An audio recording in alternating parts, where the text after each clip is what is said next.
නමෝ තස්ස භගවතෝ අරහතෝ சம்மா சம்புத்தஸ்ஸ. வசந்தம் தொலைக்காட்சி நேயர்கள் அனைவருக்கும் அன்பார்ந்த காலை வணக்கம். அன்பார்ந்த புண்ணியவான்களே,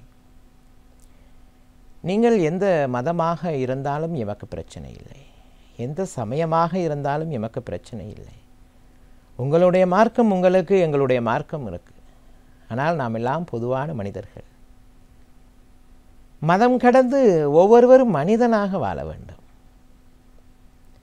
வாழும் போதுதான் ஒவ்வொரு மனிதனும் வாழ்த்த வேண்டும். வாழும் போதுதான் ஒவ்வொரு மனிதனும் தன் மரணத்தை அழகுபடுத்த வேண்டும். இதை நான் அடிக்கடி சொல்வதுண்டு பல மேடைகளில்.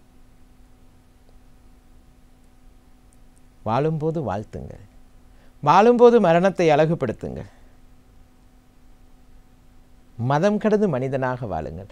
அப்பொழுது இப்போது உங்களுடைய சிந்தனைகளூடாக நினைத்து பாருங்கள், மதம் கடந்து நான் வாழ்ந்திருக்கின்றேனா?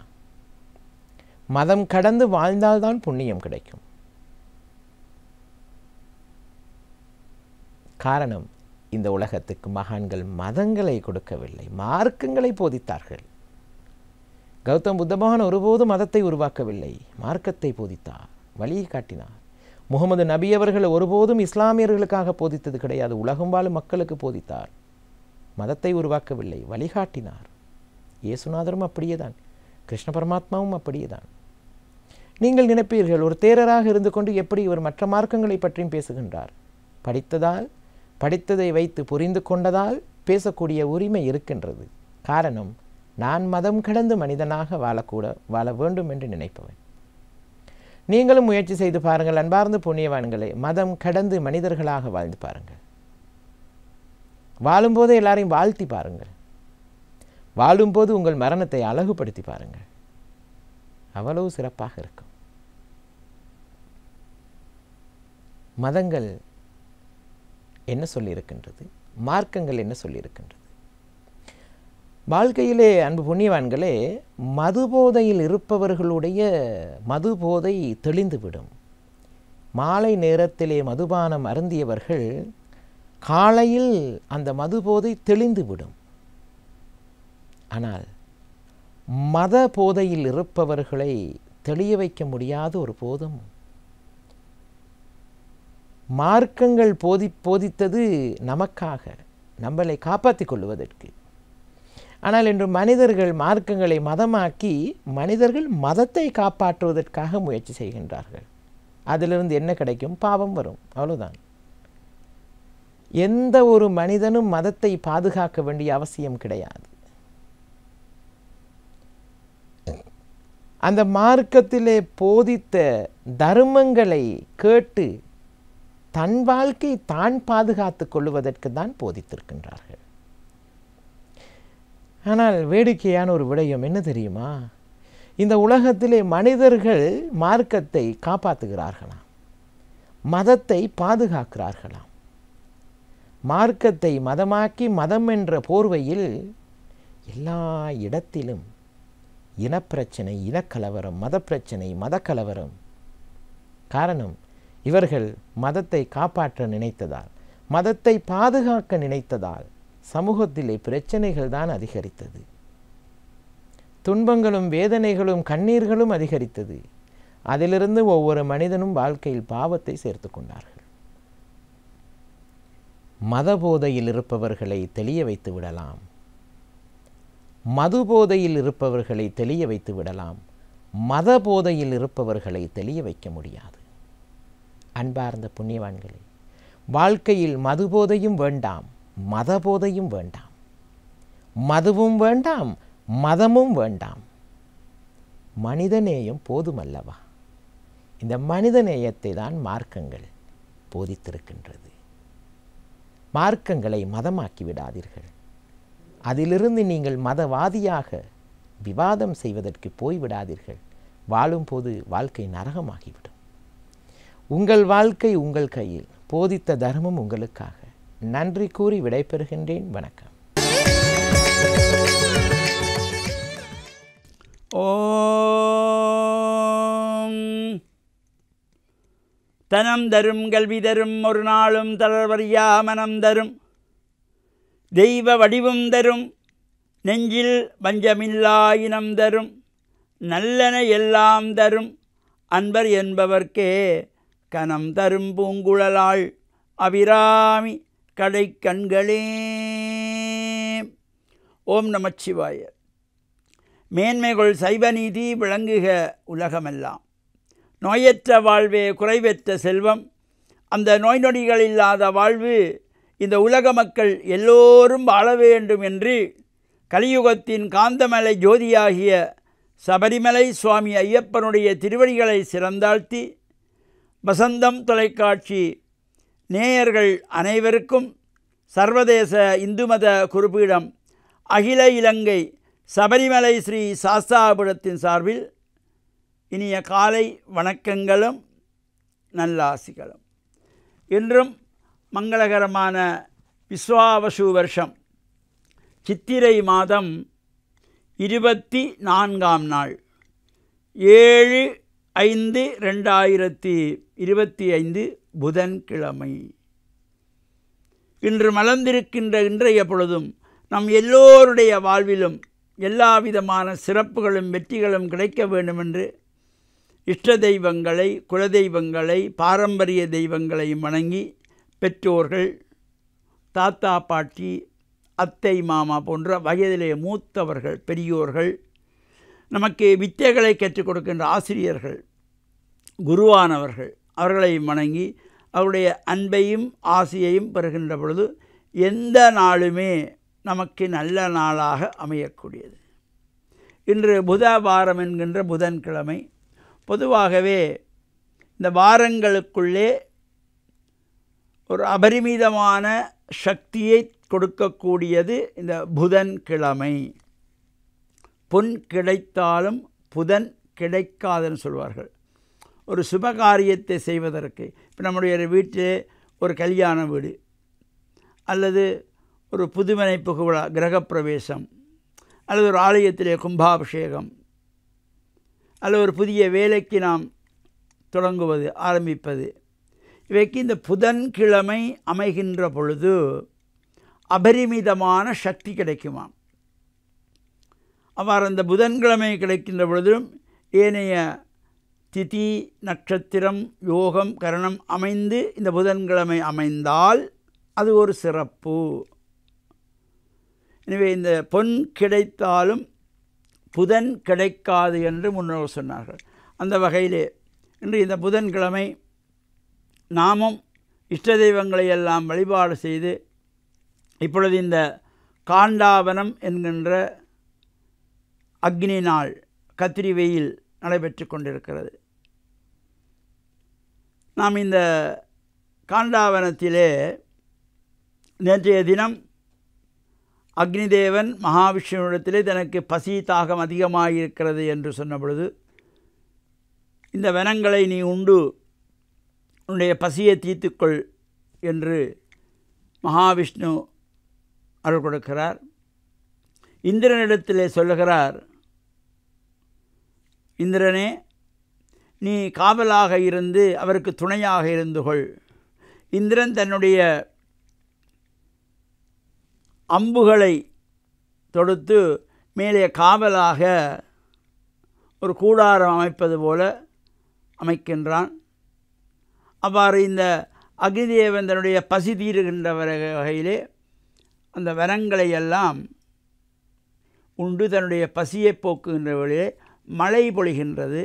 அந்த மழை துளி கூட இந்த அக்னியினுடைய பசியை தாகத்தை தடை செய்யாத வகையிலே இந்த இந்திரனால் ஏவப்பட்ட இந்த அம்புகள் எல்லாம் தடுத்து நின்றதாம். இந்த காலத்திலே எந்த விதமான சுபகாரியங்களும் அதனால தான் செய்யக்கூடாது என்பது. பொதுவாக இப்போ வீட்டிலே நம்முடைய வீட்டிலே மாமரம் நிற்கிறது, தென்னை மரம் இருக்கிறது, பலாமரம் இருக்கிறது, வாழைமரம் இருக்கிறது. இதனை நாம் அடர்த்தியாகிவிட்டது, இதனை வெட்ட வேண்டும் என்று எண்ணுகின்ற பொழுது கூட இப்பொழுது நமக்கு விடுமுறை நாள் தானே லீவிலே நிற்கிறோம், இதனை வெட்டுவோம் என்று இந்த காலத்திலே மரம் செடி கொடிகளை வெட்டக்கூடாது. அது அக்னியினுடைய சாபத்துக்கு ஆளாகிவிடுமாம். இந்த மரங்களை செடி கொடிகளை இந்த காண்டாவன காலத்திலே அக்னி நாளிலே வெட்டக்கூடாது என்பதெல்லாம் நம் முன்னோர்கள் நமக்கு ஒவ்வொன்றையும் சொல்லி வைத்தார்கள். இதை பலவற்றை நாம் பின்பற்றுவதில்லை. இதனாலே பல நோய்கள் ஏற்படுமாம். இந்த வீட்டிலே இந்த காண்டாவனம் என்கின்ற காலத்திலே கடந்த 4ஆம் தேதி ஞாயிற்றுக்கிழமை ஆரம்பமாயிருக்கின்றது. வருகின்ற 28ஆம் தேதி வரையிலே அமைந்திருக்கின்ற இந்த காலத்திலே இவ்வாறு மரம் செடிகளை வெட்டக்கூடாது, பூமியை தோண்டக்கூடாது, பூமியை மண்வெட்டி கொண்டு கொத்தக்கூடாது, இவ்வாறெல்லாம் முன்னோர்கள் வகுத்திருக்கின்றார்கள். இதன் தொடர்ச்சியை மீண்டும் நாளை சிந்திப்போம் என்று கூறி, வசந்தம் தொலைக்காட்சி நேயர்கள் அனைவருக்கும் சர்வதேச இந்து மத குருபீடம் அகில இலங்கை சபரிமலை ஸ்ரீ சாஸ்தாபுரத்தின் சார்பில் நல்ல ஆசிகளை கோரிக்கொள்வதில் மனமகிழ்வு கொள்கிறோம். சர்வே ஜனாக சுகினோ பவந்து, சமஸ்த சன் மங்களானி சந்து. சுபம்.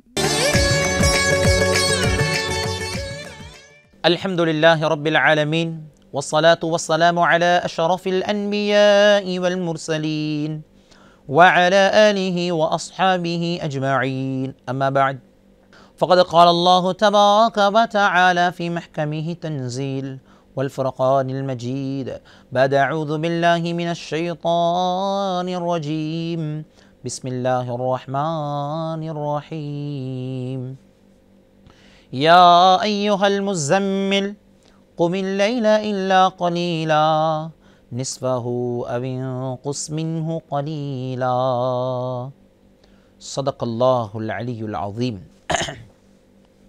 அன்பார்ந்த கண்ணியமான சகோதர சகோதரிகளே, தாய்மார்களே, அன்பிற்குரிய அன்பார்ந்த தொலைக்காட்சி நேயர்களே, இன்று நாம் பார்க்க இருக்கக்கூடிய விசேடமான ஒரு அமல். நாம் ஒவ்வொரு நாளும் காலை பொழுதில் எழும்புகிறோம். எங்களுடைய தேவைகள் எல்லோருக்கும் ஒரு ஆனந்தம் இருக்கும், ஒரு ஆசை இருக்கும். என்னுடைய இந்த நாள் பரக்கத்தாக அமைய வேண்டும், என்னுடைய இந்த நாள் ரஹ்மத்தாக அமைய வேண்டும், என்னுடைய இந்த நாள் நிம்மதியாக சந்தோஷமாக அமைய வேண்டும். ஒவ்வொரு நாளும் அதிகாலையில் நாம் எழும்பக்கூடியவர்களாக இருக்கிறோம். நாம் எழும்பி என்ன செய்வது, எப்படி என்னுடைய வாழ்க்கையினுடைய காலை பொழுதை ஆரம்பிப்பது என்பது அதிகமானவர்கள் கேள்விக்குறியாக, ஏதோ ஒரு அமைப்பில் காலையில் எழும்புகிறோம், ஏதோ ஒரு அமைப்பில் எழும்பினத்தோடு சாப்பிடுறோம், குடிக்கிறோம், ஏதோ ஒரு அமைப்பில் வேலை செய்கிறோம், இன்னும் வேணுமென்றால் கொஞ்சம் ரெஸ்ட் எடுத்துட்டு காலை பொழுதை அடைந்துவிட்டு பொழுது விடிந்தத்தோடு எங்களுடைய வேலைகளை ஆரம்பித்து விடுவோம். கண்ணியமானவர்களே, யாருக்கெல்லாம் என்னுடைய வாழ்க்கை பரக்கத்தாக அமைய வேண்டும், நிம்மதியாக அமைய வேண்டுமா, காலை பொழுதில் அல்லாஹ் பரக்கத்தை வைத்திருக்கிறான். பூரிக்கல் உம்மா ஃபி புகூரிஹா. ரசூலுல்லாஹி ஸல்லல்லாஹு அலைஹி வஸல்லம் அவர்கள் சொன்னார்கள், என்னுடைய உம்மத்தில் காலை பொழுதில் நான் பரக்கத்தை வைத்திருக்கிறேன். காலை பொழுதில் நான் பரக்கத்தை, என்னுடைய அருளை நான் வைத்திருக்கிறேன் என்று ரசூலுல்லாஹி ஸல்லல்லாஹு அலைஹி வஸல்லம் அவர்கள் சொன்னார்கள். அல்லாஹ் வைத்திருக்கிறான் என்பதாக. அன்பிற்குரியவர்களே, அருமையானவர்களே, எனவே எங்களுடைய காலை பொழுதை நாம் எவ்வாறு அமைத்து கொள்ள வேண்டும்? காலையில் அதிகாலையில் எழும்புகிறோம். அதிகாலையில் எழும்புகின்ற அந்த நேரத்தில் எப்படி ஆரம்பிக்க வேண்டும்? துஆக்களை ஓதி காலை பொழுதை ஆரம்பிக்க வேண்டும். எழும்பின உடனே ஒரு துஆ இருக்கிறது, ஆழமான கருத்துள்ள துஆ. இன்றைக்கு இந்த துஆவை இன்றைக்கு எங்களில் எவ்வளவு பேர் நாங்கள் ஓதுறோமோ இல்லையோ, இன்றைக்கு எம்மில் அதிக மாணவர்கள் எழும்பின உடனே காலை பொழுதில் நாங்கள் எதை பார்க்குறது தெரியுமா? இரவு நேரத்தில் நான் பேலன்ஸாக வச்சுவிட்டு தூங்கி எழும்பின உடனே பார்க்கறது என்னுடைய மொபைல், என்னுடைய ஃபோனை. என்ன நடந்திருக்கிறது, என்ன வந்திருக்கிறது, அதிலே என்ன இருக்கிறது, எத்தனை மெசேஜ்கள் வந்திருக்கிறது. கண்ணியமானவர்களே, அருமையானவர்களே, அல்லாஹ்வின் நல்லடியார்களே, காலை பொழுது என்பது பரக்கத்தான நேரம். நாம் தூங்கி எழும்புவது என்பது ஒரு அருட்கொடை. நாங்கள் நினைக்கிறோம் இரவுல வாரோம், சாப்பிடுறோம், குடிக்கிறோம், நிம்மதியாக எங்களுடைய மெத்தைகளில் எங்களுடைய கட்டிலில் நாங்கள் தூங்குகிறோம். தூங்கி எப்படியோ எங்களுக்கு ஒரு நிதானம் வருகிறது, முழிப்பு வருகிறது, எழும்புகிறோம். இவ்வளவுதான் தெரியும். ஆனால் கண்ணியமானவர்களே, பெரிய ஒரு ஏற்பாடு நடைபெறுகிறது. நானும் நீங்களும் தூங்கும் பொழுது பெரிய ஒரு ஏற்பாடு நடைபெறுகிறது. தூக்கத்தில் இருந்து நானும் நீங்களும் விழித்து எழும்புகிறது என்றால் இது அல்லாஹ்வினுடைய அருள் வேண்டும். தூங்கி எழும் பொழுது நான் தூக்கத்தில் செல்லக்கூடிய அந்த நேரத்தில் என்னுடைய ரூஹ் கலட்டப்படுகிறது. யதார்த்தமான மனிதனுடைய உடம்பில் இருந்து கலட்டப்படக்கூடிய ரூஹ் அல்ல, யதார்த்தமாக என்னுடைய ரூஹு அல்லாஹ்வினுடைய சந்திதானத்தில் செல்லுகிறது. கேட்குகிறது, ரஹ்மான், யா அல்லாஹ், உன்னுடைய அடியானினுடைய உடம்பில் இருந்து நான் வந்திருக்கிறேன். நீ அனுமதி தந்தால் நான் திரும்பவும் அந்த உடம்பிற்குள் செல்லுகிறேன். அல்லாஹ் அனுமதி கொடுக்கிறான். ஒவ்வொரு நாளும் அல்லாஹ்வினுடைய அந்த அர்ஷுக்கு கீழால் உங்களுடைய ரூஹு சென்று சுஜூதில் விழுகிறது. அல்லாஹ்வினுடைய அனுமதியின் பிரகாரம் வந்து அந்த ரூஹு உடம்பில் வந்து சேருகிறது. கண்ணியமானவர்களே, எனவேதான் காலை பொழுதில் இந்த துஆவை ஓதுவது சுன்னா. இந்த துஆவை ஓதுவது முக்கியம். ஏன் சொல்லப்படுகிறது தெரியுமா? அந்த ரஹ்மானினுடைய உதவியின் காரணமாக மரணித்த என்னுடைய உடம்பில் ரூஹு கொடுக்கப்பட்டு நான் உயிர்ப்பித்து எழும்பப்படுகிறேன். எனவேதான் தூக்கத்தில் இருந்து விழித்து எழும்பின உடனே என்ற பக்கத்தில் இருக்கிற மொபைல் ஃபோனை எடுத்து அதில் இருக்கிறத பார்ப்பதை தவிர்த்து எழும்பின உடனே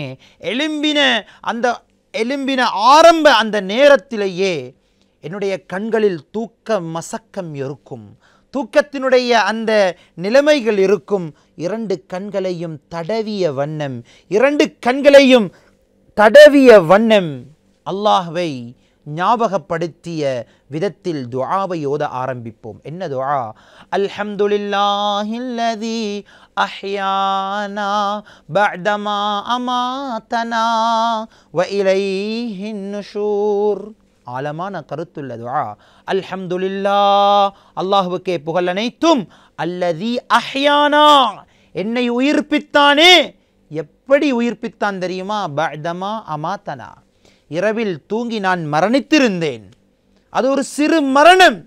அந்த மரணத்தில் இருந்து உயிர்ப்பித்து என்னுடைய உடம்பில் ரூஹை சேர்த்தானே. இப்படியான அந்த ரஹ்மானுக்கே புகழ் அனைத்தும் என்று நாம் ஓதக்கூடிய துஆ இது அல்லாஹ்வை சந்தோஷப்படுத்துகிறது. எனவே அன்பிற்குரியவர்களே, வாழ்க்கை பரக்கத்தும் நிம்மதியும் உள்ள வாழ்க்கையாக மாற்ற வேண்டுமா? இந்த அமலை நாளையில் இருந்து உங்களுடைய வாழ்க்கையில் கொண்டு வர முயற்சிப்போம். எல்லா வல்ல ரஹ்மான் அதுக்கு தௌஃபீக் செய்வானாக.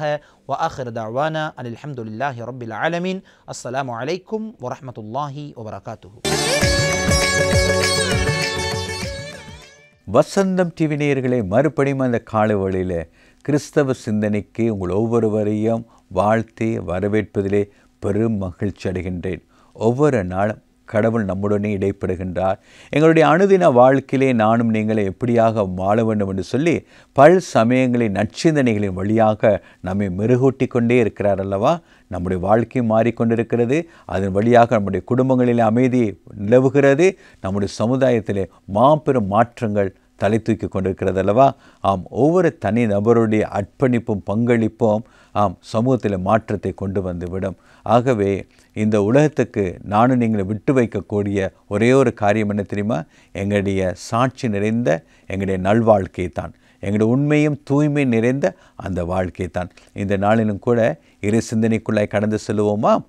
நம்முடைய ஆண்டவராகிய இயேசு கிறிஸ்து பூமியில் வாழ்ந்த நாட்களிலே அநேகர் அவரை பின்பற்றினார்கள்.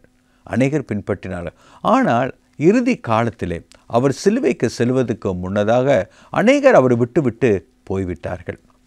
அப்பொழுது கிறிஸ்து தம்முடனே பின் சென்ற தம்முடைய நெருங்கிய சீடர்களை பார்த்து கேட்டார், நீங்களும் என்னை விட்டு போய்விட மனதாக இருக்கிறீர்களா? யோவான் நற்செய்தி 6ஆம் அதிகாரம் 67ஆம் வசனத்திலே அப்படியாக இயேசு கேட்கின்றார், நீங்களும் என்னை விட்டு போய்விட மனதாக இருக்கிறீர்களா? ஏன் அவர்கள் போய்விட மனதாக இருந்தார்கள்? அநேகர் ஏன் போனார்கள்? பிரியமானவர்களே, கிறிஸ்துவனுடைய உபதேசங்களானது வெறும் பேச்சளவில் இருக்கவில்லை, வாழ்க்கையிலே அவர் செய்து காட்டினார். ஆம், அவர் சொல்லுவார், நரிகளுக்கு குழிகள் உண்டு உறங்குவதற்கு, பறவைகளுக்கு கூடுகள் உண்டு உறங்குவதற்கு, ஆனால் எனக்கோ தலைசாய்க்கு இடமில்லை. காரணம், இரவும் பகலாக நான் மக்களுக்கு தொண்டாட்டம் வந்திருக்கின்றேன், தொண்டு செய்ய வந்திருக்கிறேன். ஆகவே என்னை பின்பற்றி விரும்புகிறவர்கள் இந்த கடினமான பாதைக்கூடாக போகத்தான் வேண்டும், செல்லத்தான் வேண்டும் என்று சொல்லி இயேசு வார்த்தையின் வழியாக சொன்னார், வாழ்க்கையின் வழியாக வாழ்ந்து காட்டினார். இன்றைக்கு பிரியமானவர்களே, அநேகர் பேச்சு உண்டு, ஆனால் செயலிலே அதனை காண முடியாமல் இருக்கிறது அல்லவா? ஆனால் நம்முடைய ஆண்டவராக இயேசு கிறிஸ்துடைய வார்த்தைகளும் செய்களும் ஒன்றை விட்டு ஒன்றே பிரித்து பார்க்க முடியாத அளவுக்கு ஒன்றரை கலந்ததாகவே அது காணப்பட்டது. ஆகவே தான் இன்றைக்கு நீங்கள் பார்க்கலாம், அந்த கிறிஸ்துவின் போதனைகள் உயிரோட்டம் உடையதாக காணப்படுகிறது. அடுத்தவருடைய வாழ்க்கையை அது மாற்றுகிறதாக அது காணப்படுகிறது. ஆகவே நீங்கள் பாருங்கள், கடினமான உபதேசங்கள், கடினமான பாதைகள், அதன் வழியாக சென்றவர்கள் தான் வாழ்க்கையிலே வெற்றியை கண்டிருக்கிறார்கள். நீங்கள் தோமஸ் அல்வாவை கேட்பீர் என்று சொன்னால், தோமஸ் அல்வா எடிசன் சொல்லுவோம் அல்லவா? ஆம், எடிசன் அவருடைய மகன் தோமஸ் அல்வா, அவரிடத்தில் நீங்கள் கேட்பீர் என்று சொன்னால் அவர் என்ன சொல்வார் தெரியுமா? நான் ஒரு கண்டுபிடிப்பை கண்டுபிடிப்பதற்கு 1000 தடவை தோல்வியில் கண்டேன் என்று சொல்லுவார். 1000 தடவை தோல்வியில் கண்டுத்தான் நான் புதியவற்றை கண்டுபிடித்தேன் என்று சொல்வார். அப்படியான பிரியமானவர்களே, கடினமான உழைப்பு, ஒவ்வொரு உழைப்பும் தோல்வி, 2வது உழைப்பு தோல்வி, 100 முறை முயற்சித்தும் தோல்வி, 500 முறை முயற்சித்த தோல்வி தான். அந்த கடினமான பாதைக்குள் போனபடியினால்தான் அவராலே மின்சாரத்தை கண்டுபிடிக்கக்கூடியதாக இருந்தது. ஆம், இன்றைய நாளிலே நீங்கள் என்னை தொலைக்காட்சியின் வழியாக பார்த்து கொண்டிருக்கிறீர்கள் அல்லவா? இவை எல்லாம் கண்டுபிடித்ததுக்கு மூல காரணம், அடிப்படை காரணம் யார்? அந்த தோமஸ் அல்வா எடிசன் அவர்கள்தான். ஆகவே தன் வாழ்க்கையில் எத்தனையோ தோல்விகள் அவருக்கு வந்தது. ஆம், அவற்றை ஒன்றையுமே அவரை தளர விடாதபடிக்கு அவர் செயல்பட்டதை நாங்கள் பார்க்கின்றோம்.